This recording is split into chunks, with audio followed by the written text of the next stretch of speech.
Sekalipun itu hanya dalam lingkup dusun kecil atau kaum keluarga keturunan Kuncen atau budayawan lokal, setiap tanggal 12 Agustus itu biasanya tetap dilaksanakan ya di tahun yang berjalan, karena menurut sejarah orang tua mengingat masa 1966 ada letusan besar, maka dilaksanakan setiap tanggal 12 Agustus. Itu latar belakangnya kenapa 12 Agustus. Sedangkan budaya Mekoto ini, siara ini adalah tanpa batas dia. Iya, tidak ditentukan kapan. Malahan apabila ada seperti ini yang dikatakan bahwa Gunung Awu pada level 3 itu harus diperlukan. Iya. Pada waktu di zaman dahulu belum ada alat canggih seperti ini, raja sangat membutuhkan orang-orang yang seperti ini. Terakhir saya ingat ayah saya dipanggil waktu masih Bupati Pak Winsulangi Salendeho 2004. Letusan Gunung Awu terjadi, ayah saya juga, kita bapak dipanggil juga sampai di rumah jabatan. Nanti tahun-tahun sekarang mungkin sudah alat canggih, maka itulah perkembangan yang harus kami terima.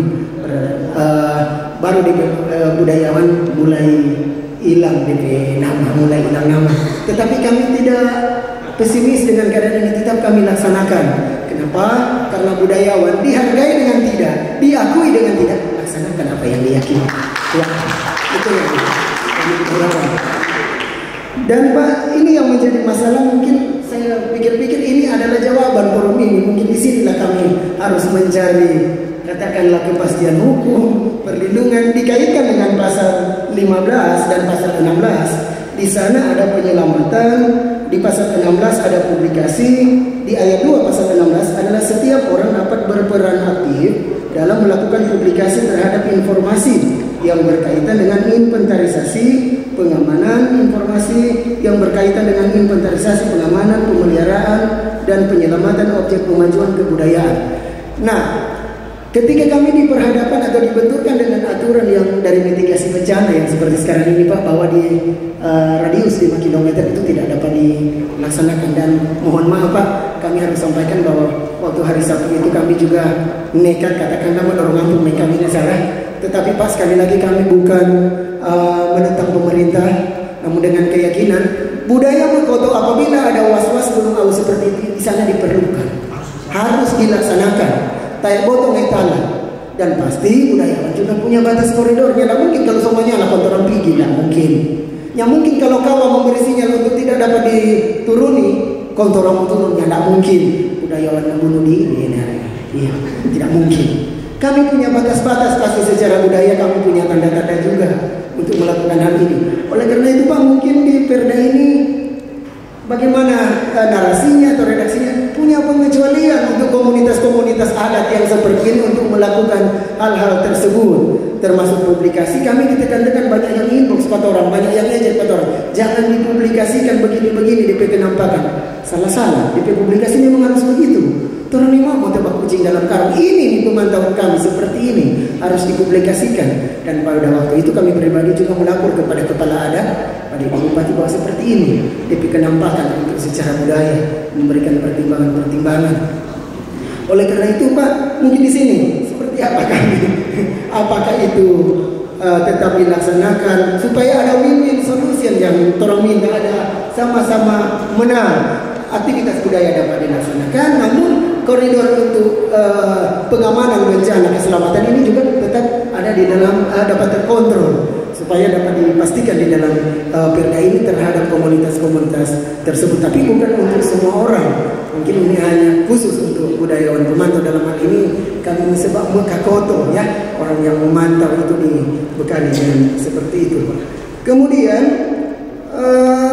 kalau mengundang Banua ini 12 Agustus terkait juga, berarti Pak, tahun ini kalau dia tidak turun level seperti apa nantinya? Akan ada petunjuk apakah Kewanting, Arotala atau seperti apa? Mungkin personalnya dikurangi seperti itu udah di masa Covid mungkin, atau hanya orang-orang khusus yang kesana seperti biasanya satu-satu dusun itu yang naik. Apakah mungkin karena mengingat keselamatan ada perlakuan khusus dan seperti apa? Itu mungkin yang kami mohon solusi atau mohon redaksi yang pasti, kepastian hukum yang ada di sini. Kemudian kami juga melihat hal yang kedua di pasal 28 di teknologi tradisional. Kami melihat tidak termuat ada rumah tradisional. Karena itu sempat dikaji oleh seorang anak muda yang bernama Sulaiman Bakir, kebetulan teman saya. Dia sedang melaksanakan seminar juga di Badan Adat. Dia mengkaji tentang rumah tradisional suku Sangir. Kalau boleh itu mohon difasilitasi, ditambahkan. Nah, sudah ada bukunya juga, sudah dari ISBN itu keluar daripada Pak Sulaiman Bakir. Ini untuk itu saya termotivasi supaya apa yang saya buat ini punya ruang. Saya mendirikan sanggar sendiri, ya, yang berbadan hukum.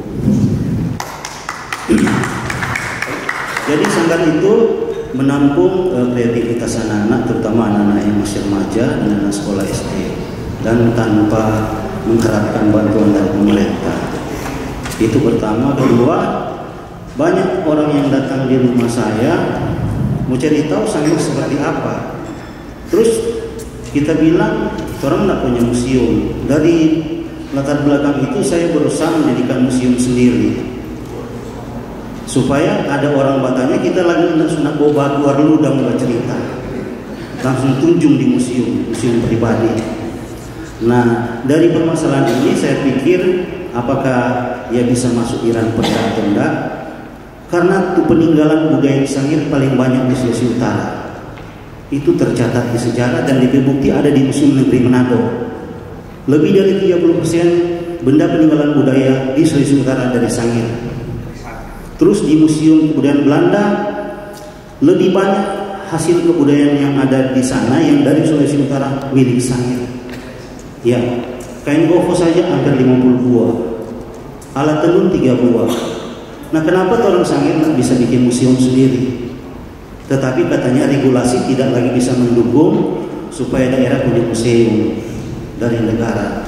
Tetapi saya pikir kalau memang pemerintah daerah peduli terhadap hasil-hasil budaya yang lahir dari Sangir, apakah salah kalau orang bikin museum? Karena orang punya benda banyak sekali.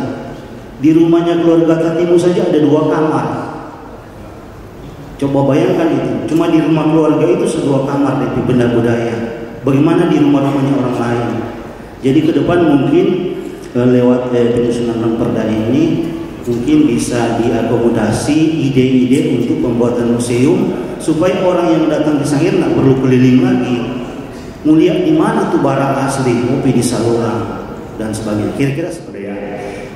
Mungkin saya lebih fokus terhadap keseriusan dari rancangan yang bakal nanti ditetapkan terkait kemajuan kebudayaan. Bicara mulai dari cagar budaya BPU, kalau bicara soal itu, saya hidup di zaman Bapak dahulu, saya tinggal di BPU itu sampai hari ini loh Pak. Sampai hari ini. Bayangkan 2002 saya mengikuti tarian larangan Fris Budaton dan juara.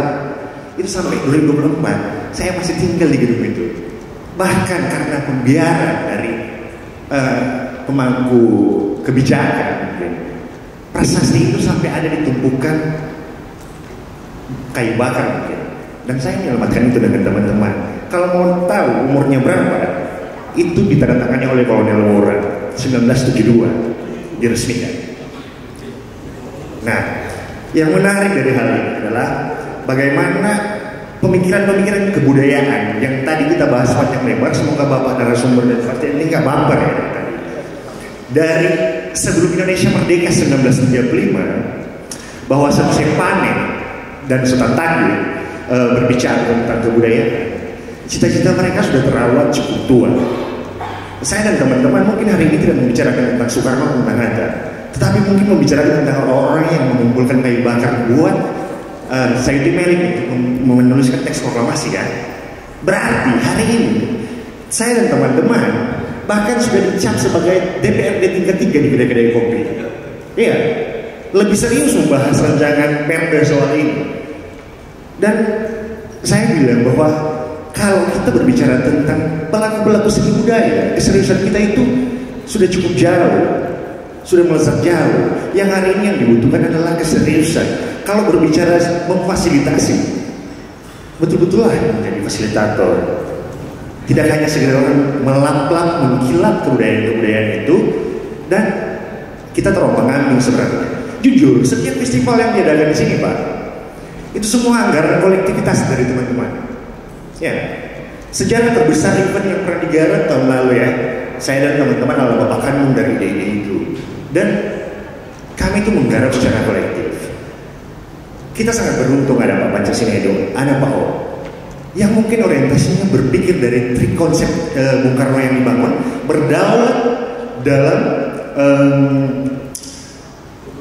ekonomi, berdikari dalam ekonomi, berdaulat berkepribadian dalam kebudayaan, dan berdaulat dalam politik. Nah, persoalannya orientasi kita selalu mengedepankan panglima itu adalah politik dan ekonomi. Oke, kita sangat bersyukur dari 1935 sampai sekarang 2024, entar lagi generasi ini akan terganti. Ini sekarang waktunya umur sudah di jam 5. Dan ketika generasi baru yang akan menggantikan ini, orientasinya kemana? Dan mau sampai kapan kita begini-begini terus? Teman-teman hari ini berpikir, Kak, kita hari ini mau kemana nih?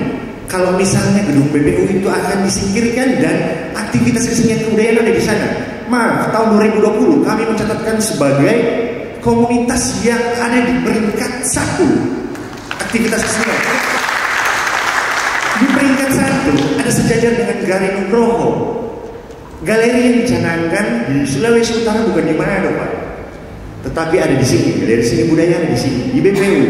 Dan orang-orang tua kita yang berpartisipasi, yaitu saya sangat berterima kasih orang tua kami, Bapak Ibu Makasangkil, Pak Mahara, dan semua yang hadir di sini pada Nadat.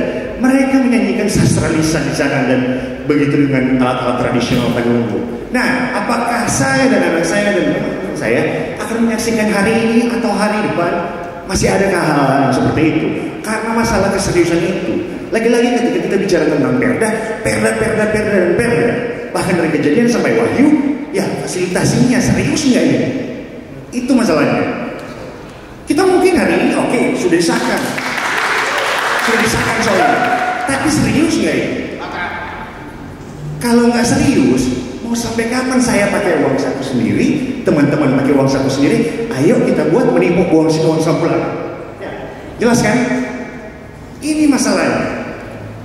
Kalau bapak-bapak sekarang, ya saya lihat dari tadi, bapak begitu berapi-api, oke, membawa materi ini, dan saya sangat senang. Saya juga mewarisi hati Bung Karno dan debunya Bung Karno. Itu masalahnya. Tapi ini betul-betul serius enggak? Ini hanya program yang harus kita dengar hari ini, dan kedepannya kira-kira akan seperti apa? Saya sangat berterima kasih loh ada orang-orang tua ini. Nah, setelah itu maaf ya, orang tua ini akan tergantikan, dan orientasi kita akan kembali ke politik dan ekonomi. Iya, dan kebudayaan mau kemana? Apakah selesai sampai hari ini? Terus kedepannya seperti apa kira-kira? Itu mungkin jadi PR bersama ya. Tapi teman-teman, terlepas dari perda ini disahkan, pentingnya tentang pemajuan kebudayaan, teman-teman harus tetap bergerak. Ya, mau kolektif atau seperti apa, tetap bergerak. Tentang flora dan fauna di Kabupaten Kepulauan Sangihe. Sehingga ini mendukung dari senior saya yang di awal, Kak Brady, yang menyatakan bahwa wilayah Sanggar Rumah itu perlu diusulkan sebagai namanya kawasan, area, atau apa untuk cagar budaya. Kenapa? Karena di Gunung Sanggar Rumah itu sendiri dalam organisasi konservasi internasional itu ditetapkan sebagai Key Biodiversity Area atau kawasan inti keanekaragaman hayati. Poin kedua itu masuk dalam Important Bird and Biodiversity Area atau daerah penting bagi burung dan keanekaragaman hayati. Sehingga poin ketiga kita bisa dapat kesimpulan bahwa Sangihe itu menjadi Bridge Island atau pulau jembatan. Kenapa disebut pulau jembatan, Bapak Ibu? Mungkin orang yang akrab dengan lagu Okarimako terus ada penggalan kata Ia Kere Manuk Tegi. Nah, Manuk Tegi sendiri ini sebenarnya dia adalah burung migran. Jadi dari bumi belahan utara ke selatan. Jadi dia cuma mau datang di waktu tertentu ketika ada musim dingin pada orang datang ke Sangihe untuk mencari makanan. Ya, dan tempat tinggal mereka itu tepat di Sahenda Rumang. Jadi bayangkan sangat ini sangat penting, juga cuma teknologi banyak. Salah satunya itu kan alat-alat Cina, kemudian ada juga Ninox Japonica atau buruhan Jepang.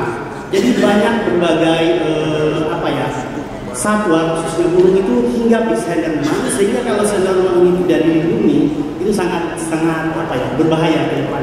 Kemudian dalam penetapan kedepannya kami sendiri sekarang sedang mempersiapkan yang namanya izin untuk Bapak Ibu, karena kedepannya akan koordinasi dengan Dewan dan pemerintahannya untuk penetapan pengusulan kawasan dengan nilai keanekaragaman hayati tinggi.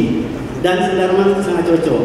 Untuk salah satu bisa ditetapkan sebagai KNKT itu butuh yang namanya unsur kebudayaan di dalam. Maka sangat tepat jadinya jika area Sahenda Rumang juga masuk dalam kawasan cagar budaya. Kira-kira seperti itu. Nah, kemudian Bapak Ibu, sehingga nanti dengan Kabinet Pendidikan itu bisa kolaborasi ke depannya, orang bisa kerjasama, misalnya membuat bahan ajar tentang obat-obatan tradisional dan juga keanekaragaman hayati satwa yang ada di sana. Dan kedepannya bisa diajarkan melalui muatan lokal di sekolah beriringan dengan bahasa Sangihe di pasal 30. Nah, untuk pasal 30 penekanannya mungkin orang semua sepakat bahwa dalam pasal 30.3 pemerintah daerah melalui perangkat daerah yang menyelenggarakan urusan pemerintahan di bidang pendidikan memanfaatkan objek pemajuan kebudayaan dalam bentuk bahasa sebagaimana yang dimaksud dalam ayat 1 yang telah melalui tahapan pencatatan dan pendokumentasian sebagai bahan materi pembelajaran. Saya secara pribadi mengusulkan sedikit tambahan jika berkenan, tapi kalau poin ini jelas tidak apa-apa. Misalnya ditambahkan seperti ini, yang telah melalui tahapan pencatatan dan pendokumentasian sebagai bahan materi yang kemudian diajarkan di sekolah atau komunitas dalam bentuk muatan lokal. Nah, jadi dibuat spesifik. Tapi kalau menurut Bapak Ibu ini sudah sangat jelas poinnya, tak mengapa demikian. Kemudian saya sendiri mohon izin, mohon maaf, kurang tahu penetapan cagar budaya ini syaratnya kira-kira seperti apa. Namun selain tadi ada 3 yang mau saya usulkan. Pertama, kawasan Sahenda Rumang sebagai kawasan cagar budaya. Kemudian ada juga daerah yaitu Batu Ajimat di Kampung Malamumbu. Kenapa? Batu Ajimat ini Bapak Ibu dia sebagai salah satu batu miniatur Pulau Sangihe. Jadi kalau ke sana itu dan lihat posisi batu ini, kebetulan sudah pernah ke sana, orang bisa tahu letak daerah-daerah di Sangihe itu hanya lewat batu itu. Jadi misalnya Tahuna posisinya di mana, Tabukan di mana, dan waktu erupsi 19 dengan Gunung Awu, kebetulan juga terjadi penggalan juga di batu itu ya. Jadi sama dengan Tabaku Iko, kira-kira seperti itu. Ya, ada bentuk. Makanya ini Bapak Ibu sangat penting sehingga makin ke depan banyak orang tahu bahwa masih ada ini batu di Kampung Malamumbu, Kabupaten Selatan. Kemudian yang kedua, kawasan fosil gajah rubah di Pintareng. Ini jarang Bapak Ibu didengar orang. Saya sendiri baru tahu setelah lulus kuliah. Jadi waktu saya berkunjung di Museum Provinsi Sulawesi Utara, kemudian di Museum Geologi Bandung, ada hal menarik di sana. Jadi di sana itu ada penjelasan tentang telah ditemukan fosil gajah purba di Kampung Pintareng, Kecamatan Pacitan Selatan Negara, Kabupaten Kepulauan Sangihe. Nah, beberapa waktu yang lalu, tepatnya bulan lalu, kami sempat mengunjungi kawasan fosil ini. Tapi karena memang dia yang masuk di perencanaan yang strategis atau penting atau masuk dalam kawasan cagar budaya, sehingga dianggap hal yang sepele. Nah, akan lucu jadinya ketika banyak orang yang suka melihat sejarah datang ke Provinsi Sulawesi Utara, ke museumnya atau ke Museum Geologi Bandung, dia catatannya malah sampai di sana tidak ada tampak. Nah, ini kira-kira kenapa itu penting juga dicatat. Jadi 3 poin lagi, Sahenda Rumang sebagai kawasan dengan nilai keanekaragaman hayati yang tinggi, Batu Ajimat miniatur Pulau Sangihe di Malamumbu, kemudian kawasan fosil gajah purba di Kampung Pintareng yang sudah pelan-pelan terlupakan. Dusunnya namanya Dusun Duhi atau Dusun Tulang. Jadi pada tahun 1960 60-an sampai 70-an, sampai di awal tahun 80-an, warga di sana masih pakai itu fosil buat bikin dorang rumah sebagai yang utama. Jadi sayang sekali kalau yang seperti ini terkikis dan hilang.